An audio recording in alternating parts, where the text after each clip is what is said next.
sin 105 something ఏదో calculate చేసాం. అంటే ఏ వాల్యూ బి వాల్యూ తెలియాలి కదా. సో ఫస్ట్ ఏ వాల్యూ ఇది, బి వాల్యూ ఇది అని కనుక్కుందాం. ఓకేనా. ఇప్పుడు ఇక్కడ ఏమి ఇచ్చిందో sin A value equal to 1/√2. అంటే సైన్ అనే యొక్క ట్రిగ్నోమెట్రిక్ రేషియోలో 1/√2 ఎప్పుడు వస్తుంది?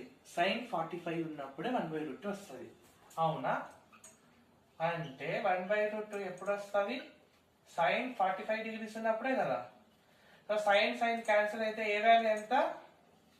45 degrees. ఓకే, ఏ వాల్యూ వచ్చింది. ఇప్పుడు బి వాల్యూ చూద్దాం. కాట్ బి వాల్యూ ఎంత? 1.